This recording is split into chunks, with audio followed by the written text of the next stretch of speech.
Welcome to Ranting and Raving. We're 2 weeks into camp, and obviously, the more time goes, the more things start to become, at least a little bit more clear. Then preseason happens, we get a little bit more information, and then before we know it, football's all the way back, and everything matters and counts. Few things just to wrap up, which, if you're watching this, you've probably already checked out the content from Nick Underhill and John Hendricks and Mike Triplett, and 100 other people who actually cover the team, which I don't, but just in case, Demarco Jackson, fifth round pick, placed on IR. Probably was going to be a redshirt year anyway, honestly, but almost definitely going to be that now. Rasheed Shaheed, who is one of the more intriguing players, for at least for me, at this point, is now starting to practice again, and he's going to be really interesting to see come preseason. He was an excellent returner in college. He's got some potential to have real chops as a receiver, and with Deontay Hardy and the team currently being pretty far apart in talks from what we've heard. He could be an insurance policy, but he also could be the solution come next year when Hardy is a free agent. So he's definitely an intriguing player. Maybe in some ways, most importantly, Marcus Davenport finally back on the field and practicing, and not happy about getting asked about his amputated finger, which to a certain degree I can understand. Your first day back, it's all everybody wants to ask you about. It can be pretty annoying. On the other hand, no pun intended, kind of comes with the territory. You know, you should have seen that coming. Like, just kind of roll with it. Plus, you know, not that it's not you're not the first guy to have it happen to, but don't want to be completely without sympathy for the guy. Had some sort of dumb comments. We're not going to get into that. Neither here nor there. The defenses continue to look good. Gardner Johnson is back on the field. Michael Thomas continues to ramp up with practice, and as far as we can tell, Mike is back. We're actually seeing footage of him running now, of him cutting, of him planting, of him making big moves, but also those quick, decisive micro adjustments that make him special. Um, he looks like himself, at least obviously in a practice environment, but that matters, especially with the type of injury he had and the recovery time we were looking at. So the good news for Mike has always been he's not a speed guy. The bad news was he's a player that's almost entirely reliant on crisp technique and short area quickness and decisive cuts. And a bad ankle is a major impediment to that. But he seems to be handling it all perfectly fine, which is great news. Couldn't be happier about that. Um, Probably the only, really the only, well, two. Bryce Thompson had an injury, um, and Smoke Monday had an injury. So obviously, hope both of those guys recover and turn out okay. We know Smoke pretty much had an ACL. Bryce, we don't know for sure yet, but from what I saw, it was either a lower leg or a knee injury. So that's unfortunate because he was having a really strong offseason. Lots of positive reviews around him. But there's a lot of depth in the secondary and a lot of talent there. So whether he was going to make the roster on the final day or not was always in question. But you still, especially a guy who's trying to fight for his dream and fight for a job, you don't want to see him go down in injury. Because guys that play really well but don't make the team because you have a lot of depth get picked up by other teams. Guys that don't get a chance to play and show themselves in preseason don't. So it sucks. Feel bad for him on that. Other than that, and this will be the end of the recap. Um, obviously Jameis tweaked his foot.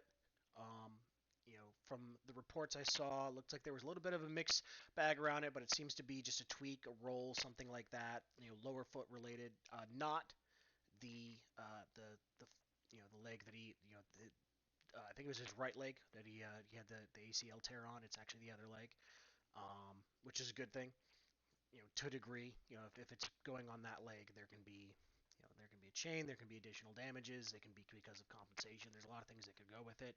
Sounds like it's just a tweak, and they're just being cautious and smart with it. So today, Andy Dalton took all the reps, which is fine. Dalton was a fine, Kirk Cousins esque, average NFL starter for several years. He's a high-level backup for this team, and him getting reps for a few days while we make sure that Jameis is okay, and definitely he'll miss the game, and that's fine. He probably wasn't going to play much in the first preseason game anyway. Him going into the season healthy is one of the most important things for the team. And then maybe just the last item of note is, and this has been probably to me, well, two items of note. One is the single biggest weakness of the Saints in 2021, other than just being healthy and staying on the fucking football field, was their weapons. You had AK and nothing else that you would consider a weapon. And two receivers showed some ability to be productive, useful NFL receivers. One was Deontay Hardy, one was Marquez Callaway. And then you have Mequan Smith, who has talent but can't get on the field, can't stay on the field, and can't be relied on to do anything. And when you go, hey, what's this guy good at for a wide receiver, and your response is blocking first, that tells you he's not a very good player. Traquan has talent. Traquan's always had talent. If Traquan can put it together and produce on the field and be a useful member of the team, great. He can stay. But the way camp has gone, I wouldn't be surprised at all if Traquan doesn't make the team. And one guy that's really continued to pop up, and we'll see what he does in the games, but Kirk Merritt is a guy that now the coaches are calling him out. All the guys that are covering camp are calling him out every day as a guy who is making plays and showing flashes and doing things consistently. And the reality is, if you're an NFL team, for your wide receiver 4 and 5, or even 4, 5, and 6, you're really looking for guys who are either situational specialists or stash guys. These are guys who not only are depth and we trust to make plays, but could become something. Keep this in mind. Jarvis Landry's on a 1-year deal. The hope for the team would be, whether it's Merritt or it's Callaway or could be Traquan, probably won't be, but could be Traquan, that somebody else steps up so that in the next season you have Michael Thomas, you have Olave, and you have a reliable, valuable, valid number 3. So seeing a guy like Kirk Merritt step up, seeing Callaway's numbers in camp, Nick Underhill put an article about this, haven't been spectacular, but he had a good year last year. He looked good with Jameis at times. Again, we'll see what he does in the preseason games. Frankly, I trust him a lot more than Traquan. The things he does well are easier to reproduce and build off of than the things that Traquan does well other than blocking, which, while valuable, do not discount it. Don't overrate it either, not at the wide receiver position. But that said, Kirk Merritt deserves a shout out. And the other guy who I really want to spend most of my time here on, or the rest of the time, as I've now been yapping for 8 minutes as a recap, is Trevor Petting. So Zach Strief came out a few days ago and had some really interesting comments about Trevor Petting. If you haven't seen him, obviously you can look him up. We're on YouTube, so start there. But to its core, he was basically pointing out, it's a young player, physically talented, obviously needs coaching, but you want to coach him in a level manner.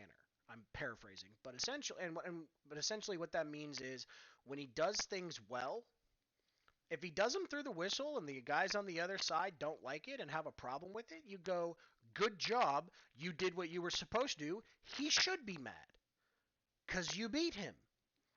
And when you do things you're not supposed to do, it's, no, you can't do that. Here's why. Here's what you need to do instead.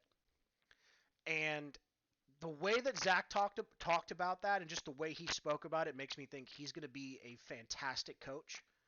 I think Zach might have a long future as a coach. Just the way he communicates, the way he describes things, the way he seems to be very level-headed.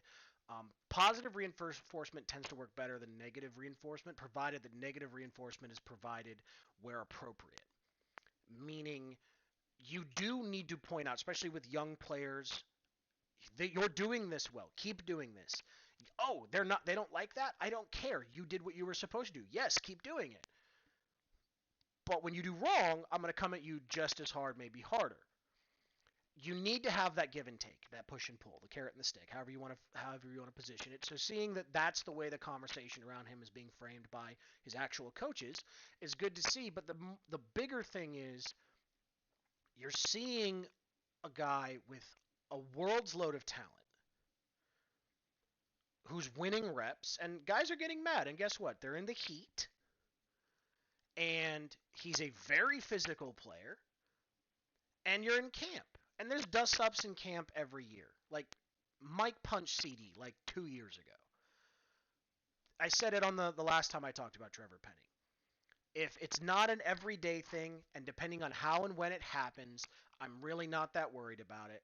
Even if it started a thing with a bunch of teammates, most of the time that's just, oh, the offense, it's very tribal, offense versus defense. The offensive guys are going to, try to break things up, and the defensive guys are going to come at him and be like, hey, man, what you doing? Don't fucking touch him.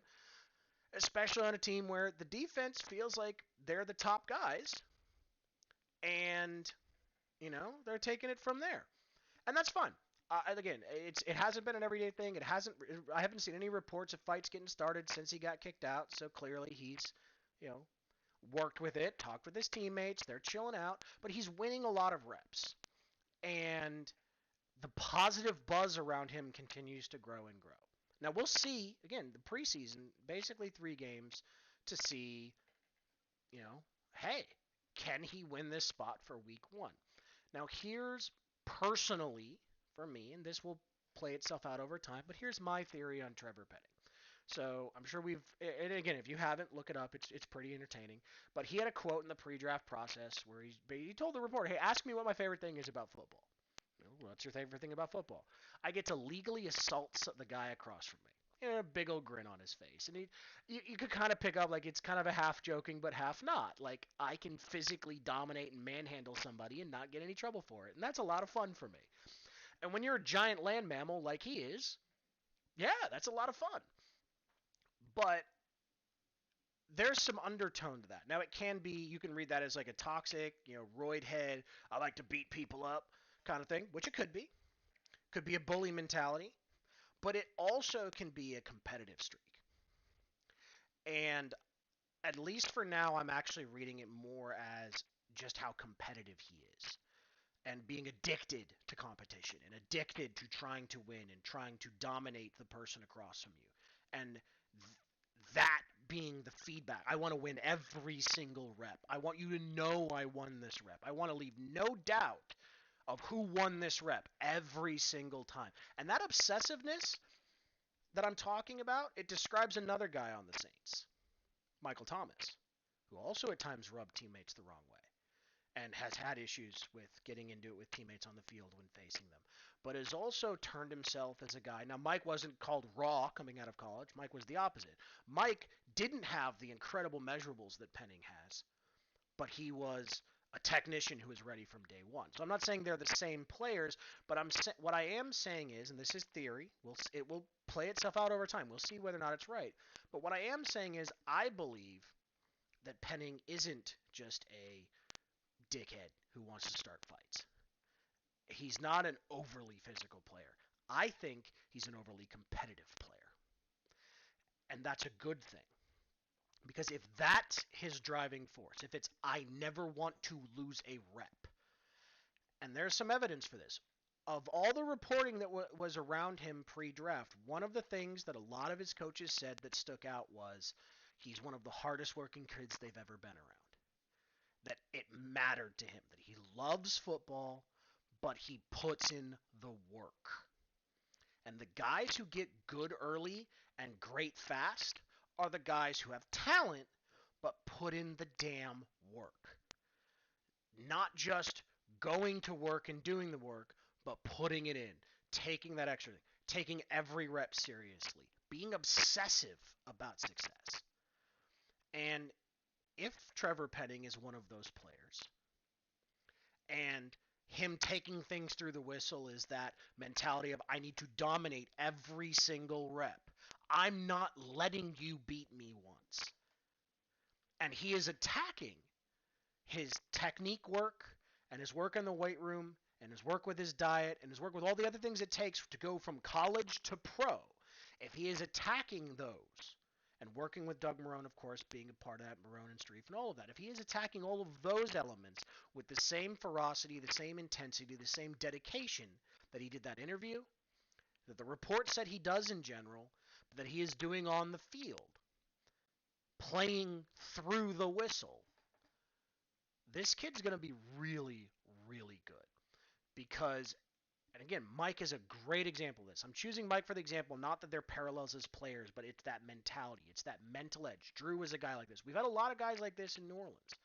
But these are the guys where it is obsessive to them, where they have a need, a fundamental need to win every rep, every time, to be the best they can be. And for you to know that they won that rep. The ones who have that mentality but also understand that you only win those reps if you put in the work, you do the development, you spend the time in the film room, you spend the time in the weight room, you spend the time taking care of your body, you spend the time with your coaches to perfect your technique. When the obsession extends beyond just the result, but to the process, then you can have something special. And it's very early. I'm not saying this is who he is, but I am seeing signs of that potentially being the case. And if it is, he's going to be a fantastic pick. And if he ends up being a fantastic pick, then one of the other things we've heard from camp, which is Ruiz has not looked like a disaster, and he's winning reps, and he's playing better, and maybe some light bulbs have turned on for him.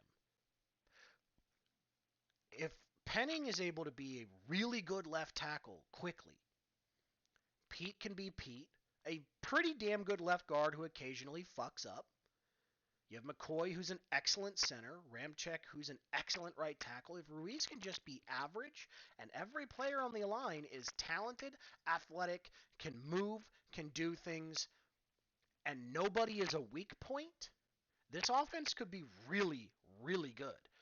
And if the defense is as advertised, this offense is going to be even better, because one thing we know about Jameis is he's excellent in the red zone.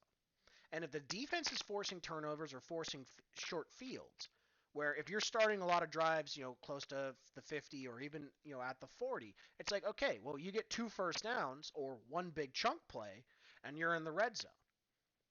And because you have a really good defense, if you have the ability to create a score differential with the opposition, you put pressure on them. And now they panic. Well, now they're expecting you to be into a ball control mode because you have the lead, which allows you to at times take aggressive shots to expand that lead, to put the game out of reach. All of these things feed into each other. And a lot of this is dependent on that offensive line. If you can't protect your quarterback, except for a couple of guys, and really even then, even the quarterbacks who are crazy athletic and who can move, if you can't protect your quarterback, you can't have a consistent offense. And if you can't have a consistent offense, you can't do what a few people, I think Ryan and Adam from the Saints Twitter pod did this recently. A couple others have whispered it. You can't say what I'm about to say. If the things that we are hearing in camp extend themselves to the regular season, Penning is playing well, Ruiz is in a disaster, Davenport is back, Peyton Turner is making plays and becoming a problem, the secondary is lights out, Michael Thomas is back, Jarvis Landry makes things easy on Jameis Winston, it's helping keep the offense flowing, Olave is borderline uncoverable at times, and everything we knew about him, the smoothness, the quickness, the long speed, the route running, the ability to set guys up. If all of those things we're hearing about in camp manifest themselves in the regular season, this isn't a playoff team. This is a contender. This is a team that could steal the division, especially with Brady missing all those linemen. And this is a team could, maybe not have the number 1 overall seed. Although the NFC is weak enough, it's possible, but I'm not predicting that. But this is a team that could have a home playoff game, could go on a run, make some noise, and potentially make the Super Bowl. If all of these things we are hearing in camp carry over into the regular season, barring catastrophic injuries to the roster, which is, of course, the caveat you have to give, but everybody fucking knows it. Yeah, this is a Super Bowl team. Because you have an offense that can attack at three levels. Because on everything I just mentioned, I'd even mention Alvin Kamara, who's one of the biggest weapons in the NFL. You know, you have Mark Ingram, and yeah, a number 2 running back is still a big question. But you know, Ingram is there. If Abram Smith is what I think he is, and shows that during the preseason, then that's going to make a difference. If the defense is what they have been the last several years, even if they're not better, and I think they could be better, but if they're just what they were the last couple of years, if this offense is just good and not limited to being 20 yards and in and having terrible protection, which they had both last year, this team is a problem. This team will give everyone problems. They match up well with everyone, with this roster, with this group of talent, with this type of performance. We'll see if it carries to the regular season. But right now, if you were anything but optimistic about this team, you're probably suffering from some Saints PTSD, which, hey, you know what? Fair. We've earned it. But this is looking pretty special. There's something different about this team. There's new energy. They're playing well. They're playing together. There's a huge influx of talent this year. And there's a lot of reason to be